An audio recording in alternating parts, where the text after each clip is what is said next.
I want you to, like, imagine a scenario for a second. Okay. What if everything modern science tells you, I mean, every fact, every theoretical framework, every law of physics, what if all of it is incredibly useful, practically flawless in daily application, but it still doesn't actually explain reality? Oh, man. Yeah. That's an unsettling premise Right. because we structure our entire modern worldview around the scientific method. So Yes. the natural assumption is that it's handing us this ultimate objective truth of the universe, on a silver platter. Exactly. We completely treat it like the final word. But what if science is essentially just a highly tuned prediction engine? Yeah. What if it's completely silent about what's really going on underneath all those predictions? And I mean, that is the core question we are tackling today in this deep dive. It's a huge one. It is. We've got a stack of excerpts from a really fascinating piece called The Limits of Logic. Does science truly explain reality? And our mission for this deep dive is to figure out if science actually explains reality or if it is just, modeling it. Yeah. And to do that justice, we really need to set an accurate baseline right away. For sure. Because if you look at the actual philosophy of science, modern science doesn't even claim to offer absolute truth. Wait, really? Most people definitely think it does. Oh, absolutely they do. No. But what it actually gives us are models. It gives us statistical probabilities, frameworks, theories that are attached to specific confidence levels.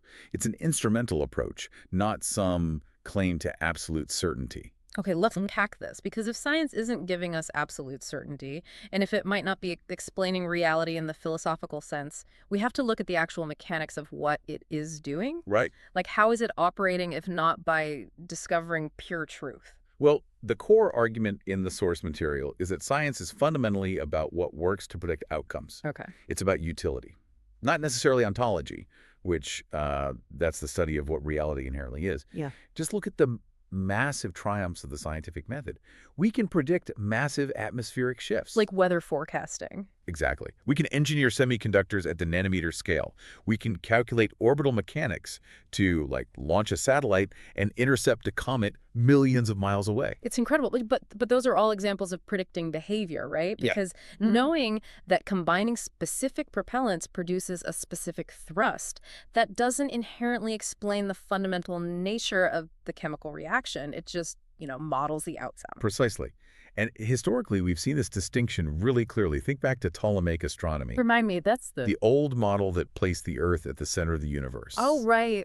Yeah, so they use these complex mathematical workarounds called epicycles to predict planetary movements. And the bizarre thing is, it worked incredibly well. Wait, it actually worked. Oh, yeah, for predicting where a planet would be in the sky, it was a highly successful predictive model. Wow. But it was completely fundamentally wrong about the actual structure of the solar system. No. So prediction did not equal explanation. Okay, so it's like having a digital map on your phone that gets you to the grocery store flawlessly every single time. Right. It is perfectly predictive. But that map tells you absolutely nothing about, who paved the roads, or the economic reasons the grocery store was built there, or how the GPS satellites above your head are actually functioning? Yes, that's a great analogy. But it's even trickier than that. How so? Well, with the phone map, you at least know the roads physically exist because you drive on them. Sure. In theoretical science, sometimes you have a mathematical map that works perfectly to predict a quantum behavior. But physicists are still actively debating whether the underlying quantum reality even exists in a physical sense before you measure it. Oh, wow. That hurts my brain a little. But hold on. If I can perfectly predict that a ball is going to roll down a hill at a specific speed and trajectory, haven't I effectively explained the ball rolling down the hill? Not necessarily. Why do we need to separate prediction and explanation? If we connect this to the bigger picture, we really have to distinguish between how and why. Prediction captures the how. Okay. Science meticulously outlines how the ball will behave given gravity, mass, and friction. It gives us the mechanics. Right. But a true explanation requires the why. Why does mass warp space-time to create what we experience as gravity? Oh, I see. Why does the universe possess this specific property rather than, a completely different set of governing dynamics? Science gives us the precise equation to predict the fall, but it remains completely silent on why reality operates with that specific framework in the first place. Yeah. So if we rely on this map just because it consistently works, we're essentially placing blind faith in the map maker. Exactly. And in the realm of science, the map maker is, well, human observation. We expect the map to keep working tomorrow because it worked yesterday, which, I mean, that brings up a massive paradox about how we gather evidence to begin with. Right, right. This is what the text identifies as the problem of evidence. If you stop the average person on the street and ask, hey, why do you trust the scientific method? They probably say because it works. Exactly. The standard, rational response is because it works and because all available evidence supports it.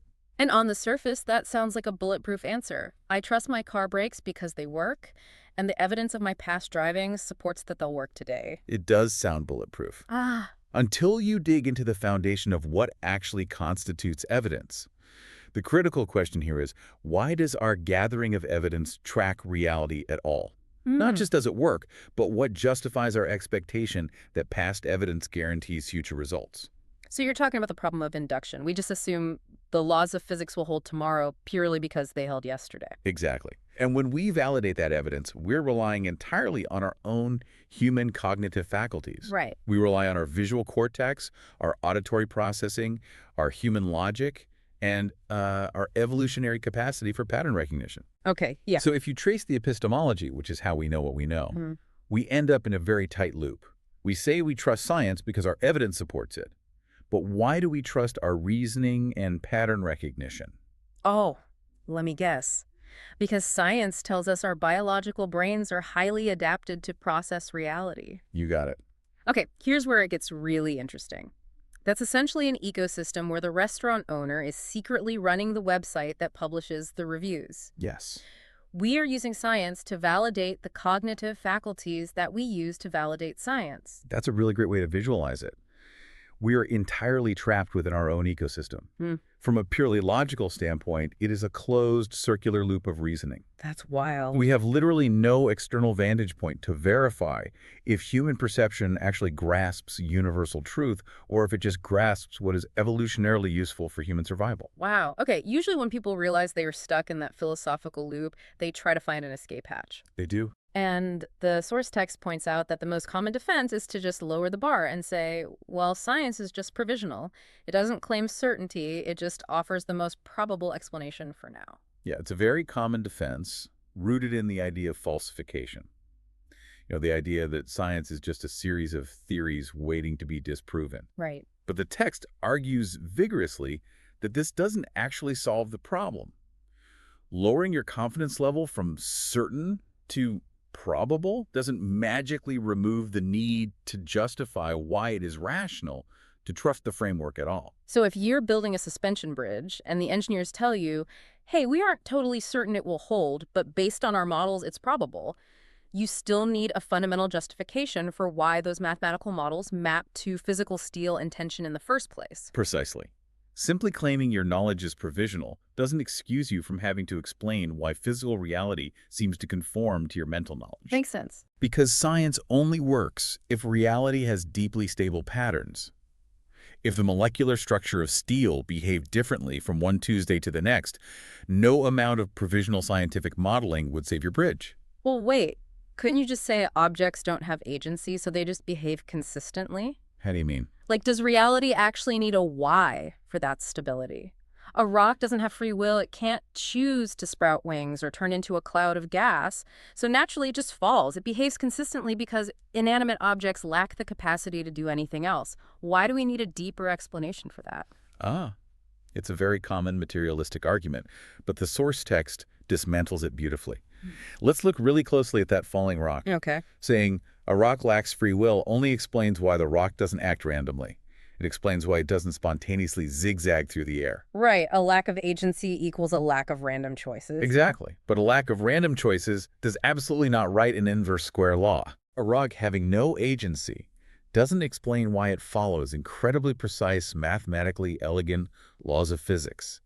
It doesn't explain why those laws stay universally stable over billions of years, or why the rock accelerates towards the Earth at exactly 9.8 meters per second squared instead of literally any other arbitrary rate. Okay, I see. A lack of free will rules out chaos, sure, but it does not generate an underlying, flawless mathematical architecture. That is a profound distinction. That phrase was actually coined by the Nobel Prize-winning physicist Eugene Wigner in a famous essay, and it sits right at the heart of this philosophical debate. Because the universe doesn't just operate on basic, observable patterns.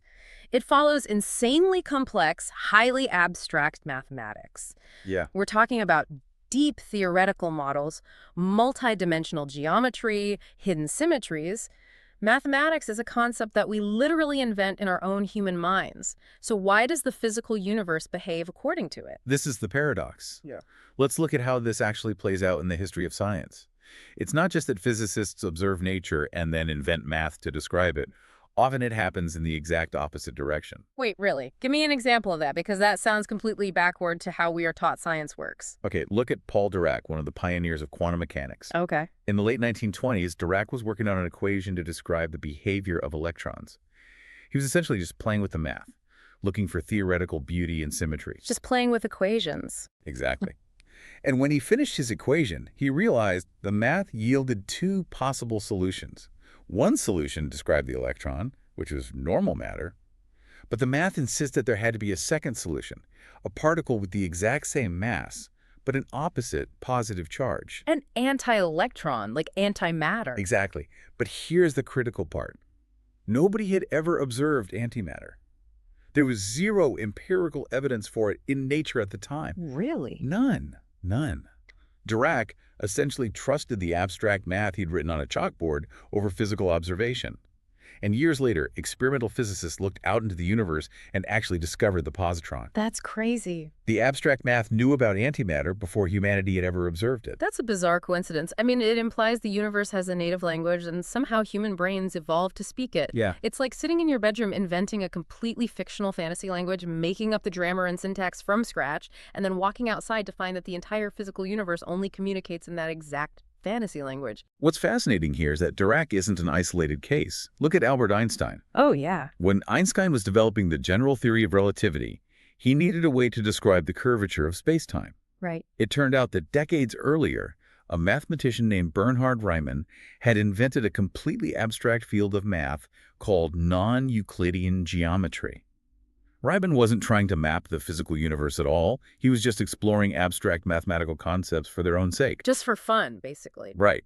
But when Einstein needed a framework to explain how massive objects warp the fabric of reality, Riemann's purely theoretical math was sitting there, perfectly tailored to describe the actual physical universe. So we are constantly relying on these tools. We rely on the assumption of induction to gather evidence. We rely on our evolutionary senses to observe reality. We use complex, abstract mathematics crafted in our own minds to predict quantum and cosmic phenomena. Yes. And these tools perfectly map our physical reality, but science itself cannot explain why these tools work. Exactly. Science utilizes the fact that the universe speaks math, but it cannot empirically test or explain why it speaks math. It borrows these tools without being able to account for their origins. Man, if you take a step back and look at all this, we're left standing at a major philosophical crossroads. We really are. The text lays out two distinct options for how we can deal with these limitations. Option one is to simply stop at pragmatism. Right. Instrumentalism. It's the approach most scientists take, often summed up by the famous quantum physics mantra, shut up and calculate. Shut up and calculate. I love that. It's very blunt. You just accept that science works, and you decide that utility is enough. You have the map to the grocery store, it flawlessly predicts the route, and you simply do not care who paved the roads or why the GPS satellites function. Right. You accept the circular loop of evidence, you accept the mystery of the math, and you just enjoy the microchips, the vaccines, and the weather predictions. Which is incredibly practical. You don't need a deep existential crisis every time you take an aspirin or check the radar for rain. You just need to know it works. Absolutely. For daily life, pragmatism is entirely sufficient. But the source material pushes us toward option two. Okay. Option two is for those who refuse to stop at the pragmatic surface. You decide you do want to know why reality is intelligible to human primates at all. Yeah. You want to understand why our specific brand of logical reasoning accurately tracks with universal truth. You want to know why purely abstract mathematical structures apply flawlessly to physical matter. So what does this all mean? If you choose option two, if you really want to chase down those foundational why questions, where do you go? Because we firmly established you cannot use the scientific method to answer them. You can't. The scientific method is merely a tool inside the universe, attempting to measure the universe. Right. It cannot step outside the universe to measure why there is a universe to measure. Choosing option 2 pulls you completely beyond the boundaries of empirical science and thrusts you squarely into philosophy, epistemology, and ultimately metaphysics. You are forced to look at the underlying architecture of existence itself. That is such a massive paradigm shift. I mean, it completely dismantles this cultural myth we've developed over the last century, this idea that because we have advanced science, we have somehow outgrown the need for philosophy. The reality is the exact opposite. Science doesn't eliminate the need for deeper philosophical explanations. It actually sharpens the focus on them. Yeah. It meticulously details exactly how matter behaves, but leaves us staring into the void when it comes to why reality is structured this way at all. Let's summarize this journey for everyone listening. We started by looking at the staggering power of the scientific method as a predictive engine. It gives us the how, it gives us the map, and it is an undeniably brilliant map. But we also mapped out its inherent boundaries. We explored the circular nature of relying on our own cognitive faculties to validate the evidence that we use to validate our cognitive faculties. Yep. And we looked at the provisional defense, realizing that dialing down your confidence level doesn't excuse you from needing underlying stability in the universe. And we dug deeply into the unreasonable effectiveness of mathematics. The reality that the universe has to be perfectly mathematically ordered for science to function, and yet science has absolutely no mechanism to explain why that mathematical order exists. It is a profoundly humbling perspective. But I think it's important to note that acknowledging these limits doesn't diminish science in any way. Not at all. It just properly categorizes it. It defines what the tool is actually designed to do. It puts the map in its proper context, and you, as the listener, now have a very practical, powerful takeaway from this analysis. The next time you are in a discussion and someone confidently asserts, science explains everything about reality, you know exactly how to reframe the conversation. You can simply ask them, why does science work in the first place? It is a question that completely shifts the ground of the conversation. It forces people to look past the utility of the tool and examine the assumptions required to pick the tool up. It really does. But before we wrap up this deep dive, I want to leave you with one final thought to chew on. Something that builds on everything we've unpacked today, especially that mind-bending reality of the math problem. Yeah. If the abstract mathematics that we invent entirely within our own human minds somehow perfectly maps the vast physical universe outside of us, does that mean human consciousness is just a fortunate random accident of evolution? Or does it imply that the human mind is fundamentally hardwired into the very architecture of reality itself? Oh, wow. Now that is a question that requires stepping entirely off the map. It absolutely does. Keep questioning the map, keep wondering about the roads, and thank you for joining us on this deep dive.